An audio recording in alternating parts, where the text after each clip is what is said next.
So আজ আমরা দেখতে চলেছি 2023 সালে মুক্তি পাওয়া একটা সার্ভাইভাল হরর মুভি যার নাম প্যান্ডেমোনিয়াম। মুভিটা আমার থেকে বেশ এনজয়েবল লেগেছে, আশা করি তোমাদেরও ভালো লাগবে। তো আর দেরি না করে শুরু করা যাক।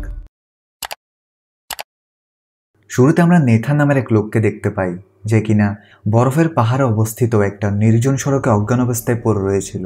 জ্ঞান ফেরার পর সে দেখতে পায় তার গাড়ি খারাপভাবে ক্ষতিগ্রস্ত হয়েছে, কিন্তু এত ভয়ঙ্কর অ্যাক্সিডেন্টের পরেও নেথান সম্পূর্ণ সুস্থ ছিল, তার শরীরে একটা আঁচড়ও পড়েনি। এটা জেনে সে খুব খুশি হয়, কিন্তু এখানে সে একা ছিল না, সেখানে একটা লোক ছিল যার নাম ড্যানিয়েল, যার মোটরসাইকেলের সাথে নেথানের গাড়ির অ্যাক্সিডেন্ট হয়েছে। নেথান তার থেকে ক্ষমা চায় আর বলে, তোমার থেকে কোনো আঘাত লাগেনি তো? ড্যানিয়েল অবাক হয়ে তার দিকে তাকিয়েছিল। সে জিজ্ঞেস করে, তুমি আমার বাইকের অবস্থা দেখেছো? অ্যাক্সিডেন্টের পর কি হয়েছে তোমার থেকে মনে আছে কিছু? নেথান বলে, অ্যাক্সিডেন্টের সময় আমার মাথায় স্টিয়ারিং এর সাথে বাড়ি খেয়েছিল, কিন্তু দেখো আমরা বেঁচে গিয়েছি। ড্যানিয়েল বলে, তোমার মাথায় কোনো আঘাতের চিহ্ন নেই কেন? আর হয়তো তোমার থেকে কোনো ব্যথা লাগছে না। নেথান বলে, হ্যাঁ ঠিক বলছো। ড্যানিয়েল বলে, তুমি এখনো বুঝোনি আমরা মারা গিয়েছি, আমরা এখন আত্মা। এটা শুনে নেথান ঘাবড়ে যায়। সে তার শরীরকে অনুভব করে বলে, আমি তো এখনো মারা যাইনি, তুমি ভুল ভাবছো, আমি একদম ঠিক আছি। ড্যানিয়েল বলে, তোমার গাড়ি যখন আমার বাইকের সাথে ধাক্কা খায় তখন আমার হাড় ভাঙার ব্যথা আমি অনুভব করেছিলাম, হয়তো আমার মৃত্যু তোমার কিছু সময় আগে হয়েছে। ড্যানিয়েল তার গাড়ির দিকে ইশারা করে বলে, তোমার থেকে ভেতরে দেখা উচিত। তখন নেথান গাড়ির ভেতর দেখার পর নেথানও এখন অবাক হয়ে যায়। সত্যি তার লাশ গাড়ির ভেতরে ছিল, যার অবস্থা একদম খারাপ হয়ে গিয়েছে। নেথান বলে, আমি এটা বিশ্বাস করি না, এটা স্বপ্ন। আমার বয়স তো এখনো 45, আমার পুরো জীবন পড়ে আছে, আমার বাচ্চাদের কি হবে? ড্যানিয়েল বলে, আমার মৃত্যুর খবর পেয়ে আমার স্ত্রী অনেক দুঃখ পাবে, কারণ সে আমাকে বাইক নিতে মানা করেছিল, কিন্তু তবুও ড্যানিয়েল খুশি ছিল যে মৃত্যুর পর আরো একটি জীবন আছে। নেথান থেকে তার কথায় রাগ হয়, সে বলে, আমি আমার জীবন ফেরত চাই। তখন ড্যানিয়েল তাকে বিশ্বাস দেওয়ার জন্য তার গাড়ি থেকে নেথানের লাশকে বাহিরে বের করে। নেথান এগুলো দেখতে পারছিল না, তাই ড্যানিয়েল একটা রুমাল লাশটির মুখের উপর রেখে দেয়। তখন তার একটা গাড়ির আওয়াজ শুনতে পায়। গাড়িটি কাছে আসলে নেথান লোকটি থেকে সাহায্য নেওয়ার চেষ্টা করে, কিন্তু সেই লোকটি তাদের দেখতে পায় না। নেথান খুশি ছিল যে লোকটি তাদের সাহায্য করবে, কিন্তু উল্টো সেই লোকটি নেথানের লাশ থেকে তার মানিব্যাগ নিয়ে চলে যায়। নেথান থেকে অনেক রাগ হয়। এখন তার থেকে বিশ্বাস হয়েছে যে সে মারা গিয়েছে, কিন্তু তার চিন্তা হচ্ছে যদি মৃত্যুর পর অন্য কোনো দুনিয়া থাকে তাহলে সেটা স্বর্গ নরক হবে। নেথান ড্যানিয়েলকে জিজ্ঞেস করে, আমাদের মধ্যে থেকে কেউ যদি জীবনে খুন করে থাকে তাহলে সে কি স্বর্গে যাবে? ড্যানিয়েল বলে, কার খুন?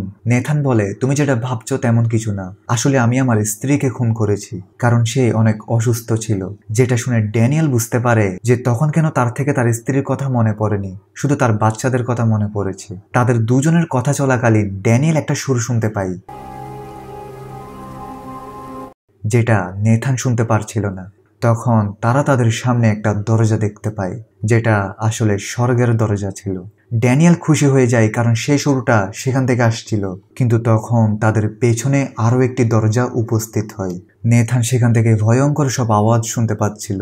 ড্যানিয়েল নেথানকে বলে, আমরা দুজন ভিন্ন ভিন্ন দরজা থেকে আওয়াজ শুনতে পাচ্ছি, যেটার মানে পরিষ্কার, তুমি নরকে যাবে, আমি স্বর্গে। এখন ড্যানিয়েল স্বর্গে যাওয়ার আগে নেথান তাকে ধাক্কা দিয়ে সে নিজেই সে দরজার ভেতরে যাওয়ার চেষ্টা করে, কিন্তু সে দরজার এপার ওপার হয়ে যায়, যেটাতে সে খুব হতাশ হয়ে পড়ে, কারণ সে নরক যেতে চায় না। ড্যানিয়েল তাকে বোঝায় যে এখন আর কোনো উপায় নেই।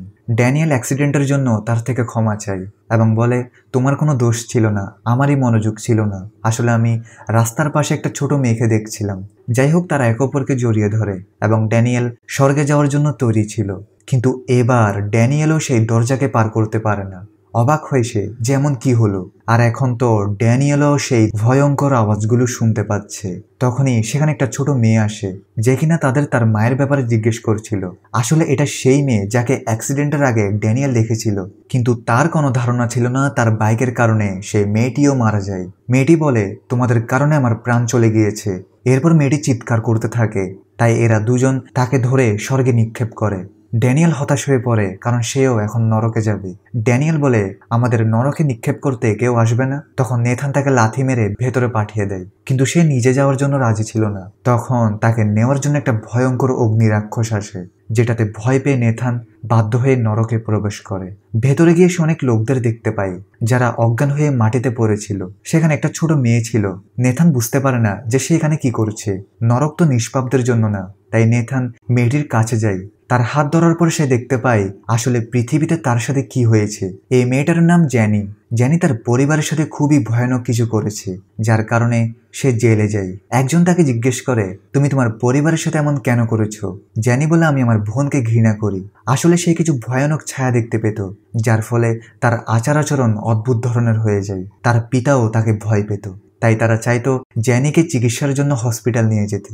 কিন্তু তার স্ত্রী তার সাথে ঝগড়া করত যে আমার মেয়ে একদম ঠিক আছে। আমরা অতীতের একটি দৃশ্য দেখতে পাই যেখানে আমরা জানতে পারি জ্যানির বর্তমান মা বাবা আসলে তার রিয়েল মা বাবা নয়, বরং তারা জ্যানিকে অ্যাডপ্ট করেছিল। যাই হোক, দেখা যায় জ্যানি যখন একদিন সকালে তার আসল মা বাবাকে খুঁজতে খুঁজতে তাদের রুমে আসে, তখন সেখানে তাদের লাশ পড়েছিল। কিন্তু জ্যানি তাদের দেখে একটু অবাক হয় না, আর না তো তার থেকে কোনো দুঃখ হয়, বরং সে কিচেন রুমে গিয়ে তার পছন্দের জ্যাম টোস্ট বানিয়ে একটা গুপ্ত গুহায় নিয়ে যায়, যেখানে টনি দ্য মনস্টার থাকে, অর্থাৎ মানুষের মতো দেখতে একটা রাক্ষস, এবং সে জ্যানির বন্ধু। জ্যানি ভয় পেয়ে তাকে বলে, তুমি আমার পিতামাতাকে কেন মেরেছ? এখন আমার খেয়াল কে রাখবে? তখন টনি বলে, আমি তাদের মারিনি। এটা শুনে জ্যানি তাকে বকা দেয় আর বলে, এখন তারা যেহেতু মারা গেছে তাই তোমায় এখন লুকিয়ে থাকতে হবে না, তুমি আমার সাথে আমার ঘরে থাকবে। এটা শুনে টনি খুব খুশি হয়, কারণ সে গুহা থেকে বের হতে পারতো না। যাই হোক, জ্যানি তাকে ঘরে নিয়ে তাকে গোসল করাতে নিয়ে যায়। টনির এসব ভালো লাগে। জ্যানিও এখন খুব খুশি ছিল, কারণ সে এখন যা খুশি তা করতে পারছে। তাকে এখন আটকানোর মতো কেউ বেঁচে নেই। এসব কিছু করার পর সে টনিকে বলে, এই লাশগুলোকে উপরের রুমে নিয়ে যাও। কিন্তু তখন সে ভাবে, আমার থেকে আমার পিতামাতাকে শেষবারের মতো বিদায় জানানো উচিত। তাই তারা দুইজন সেই লাশগুলোকে থিয়েটারে নিয়ে বসিয়ে দেয় এবং তাদের সামনে এর একটা পারফর্ম শুরু করে, যেখানে সে টনিকে স্টেজে এনে বলে, সবাই দেখো, এই রাক্ষসটা আমার পিতামাতাকে মেরে ফেলেছে, এখন একে ফাঁসি দিতে হবে। টনি বলে, আমার নাম টনি দ্য মনস্টার, আমি খুন করিনি। যার পর সে ফাঁসিতে ঝুলে যায়। যাই হোক, টনি এরপর লাশগুলোকে উপর রুমে নিয়ে যায় এবং লাশগুলোকে বেডের নিচে লুকিয়ে রাখে। জ্যানি সেই বেডে লাফাতে থাকে, কারণ সে আজ অনেক খুশি। আর এখানে আমরা জানতে পারি আসলে সেই রাতে জ্যানি একটা ছুরি নিয়ে তার পিতামাতার রুমে এসেছিল। এখানে টনি বুঝতে পারে যে সে নিজেকে আয়নায় দেখতে পাচ্ছে না। তখন জ্যানি বলে, ভালো হবে তুমি নিজেকে আয়নায় নাই দেখো। এখান থেকে আমরা বুঝতে পারি আসলে টনি জ্যানির কল্পনা, আর জ্যানি তার পিতামাতাকে হত্যা করেছে। যাই হোক, এত কষ্ট করার পর তাদের ক্ষুধা লেগেছে, তাই জ্যানি তার এবং টনির জন্য জ্যাম ব্রেড তৈরি করে, যেটাকে টনি অনেক আনন্দে খাচ্ছিল। তখন দরজায় কেউ ঘন্টা বাজায়। সেখানে তার মায়ের নামে একটা পার্সেল এসেছে। ঘরে সাইন করার মতো কেউ ছিল না। তখন জ্যানি টনিকে ডাকে। সেই লোকটা পার্সেল নিয়ে ফেরত চলে যায়। এদিকে জ্যানি টনিকে পুরো ঘরে খুঁজতে থাকে, কিন্তু টনিকে কোথাও পাওয়া যায় না। জ্যানি তার পিতামাতার রুমে যায়, যেখানে টনি তার পিতামাতার লাশকে খাচ্ছিল। জ্যানিকে দেখে টনি বলে, আমাকে দেখো না। জ্যানি তার উপর চিল্লাতে থাকে আর দরজা নিজে নিজে বন্ধ হয়ে যায়। রাতে জ্যানি তার ছোট বোন অ্যাঞ্জেলার কাছে যায় এবং বলে, আম্মু আব্বু মারা গেছে। তার বোন জিজ্ঞেস করে, তাদের তুমি মেরেছো? জ্যানি বলে না। অ্যাঞ্জেলা জিজ্ঞেস করে, তাহলে তারা কি আমাকেও মেরে ফেলবে? জ্যানি বলে হ্যাঁ। অ্যাঞ্জেলা জিজ্ঞেস করে, আমি কি আমার ড্রয়িং শেষ করতে পারবো? জ্যানি বলে না, টনি থেকে ক্ষুধা লেগেছে। এরপর জ্যানি অ্যাঞ্জেলাকে কিচেন রুমে নিয়ে গিয়ে ওভেনের মধ্যে আটকে দেয়। অ্যাঞ্জেলা চিৎকার করছিল, কিন্তু জ্যানি ওভেন অন করে সেখান থেকে চলে যায়। সে গান গাইতে গাইতে যেতে থাকে, আর আমরা সে ঘরে একটা ছায়া দেখতে পাই।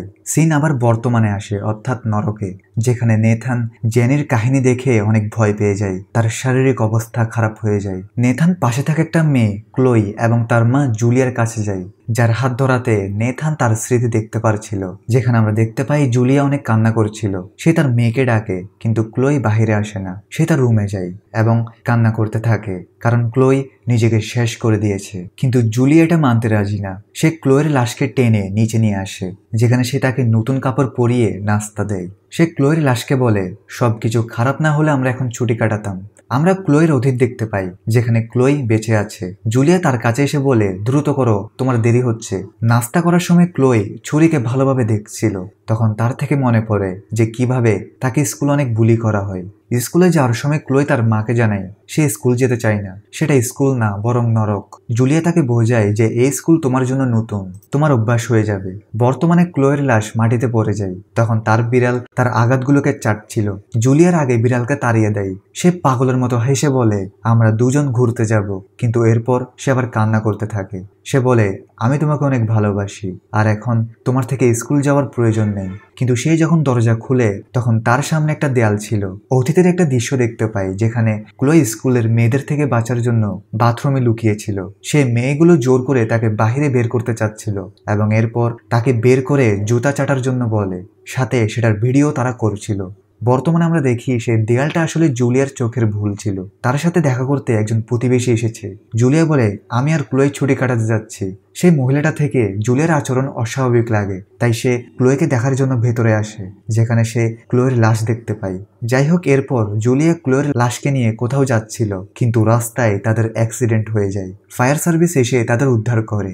যদিও জুলিয়া এখনো বেঁচে ছিল, কিন্তু সে বেঁচে থাকতে চায় না এবং এরপর একদিন জুলিয়া তার মেয়ের মতো নিজেকে শেষ করে দেয়। তাই মা মেয়ে নিজেকে শেষ করার পাপ করার কারণে তারা নরকে এসে পৌঁছায়। নরকের মধ্যে নেথান তাদের লাশকে কাপড় দিয়ে ঢেকে দেয়। এই ভয়ঙ্কর কাহিনী শুনে সে ক্লান্ত হয়ে যায়।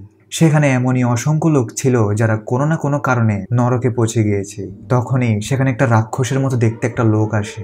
নেথান বলে, কে তুমি? রাক্ষসটা বলে, তোমার শাস্তির সময় এসে গিয়েছে।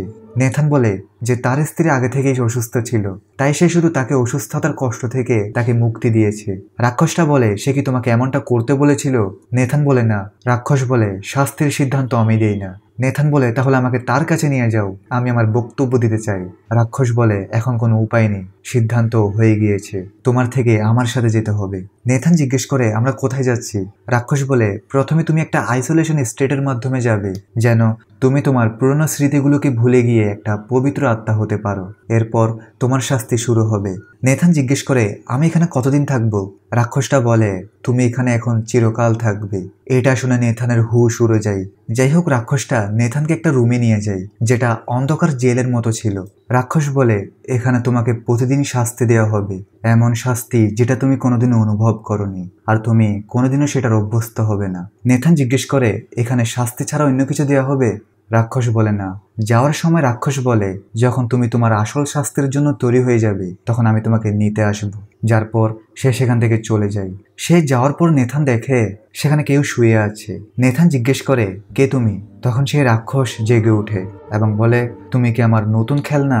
এটা শুনে নেথানের হুশ উড়ে যায়। নেথান বলে, আমি মানুষ, তোমার খেলনা না। সে রাক্ষসটা নেথানকে দেখে এমন খুশি ছিল যেন কোনো বাচ্চা নতুন খেলনা পেয়ে গিয়েছে। রাক্ষসটা তাকে ধরে দেয়ালে ছুঁড়ে মারে এবং তার উপর বসে তাকে ঘুষি মেরে মেরে তার অবস্থা একদম খারাপ করে ফেলে। রাক্ষস বলে, উঠো, আমি তোমার সাথে আরো খেলতে চাই। আর আমরা জানতে পারি কিছু সময় পর নেথান আবার জীবিত হবে, যেন ওই রাক্ষস তার সাথে খেলতে পারে। কিন্তু এই রাক্ষস নেথানের আত্মাকেই মেরে ফেলে। এমনিতে নরকের মধ্যে তো তারা জীবিত হয়ে যায়, কিন্তু এই রাক্ষস এত খারাপভাবে নেথানের আত্মাকে আঘাত করেছে যে তার পুনর্জন্ম হয় দুনিয়াতে একটা বাচ্চার রূপে। সেই বড় রাক্ষস নেথানকে যে রাক্ষসটা আঘাত করেছে তার কাছে আসে এবং তাকে দুনিয়ায় পাঠিয়ে দেয়, যেন সে নেথানকে আবার ফিরিয়ে আনতে পারে। শেষে আমরা দেখতে পাই সেই ভয়ঙ্কর রাক্ষস ওই বাচ্চাটার পাশে বসে আছে, অপেক্ষা করছে প্রাপ্তবয়স্ক হওয়া পর্যন্ত। আর এখানেই এই মুভির সমাপ্তি ঘটে। ভিডিও ভালো লাগলে লাইক করে দাও। দেখা হচ্ছে নতুন কোনো ভিডিওতে। ততক্ষণে সবাই ভালো থাকো, সুস্থ থাকো।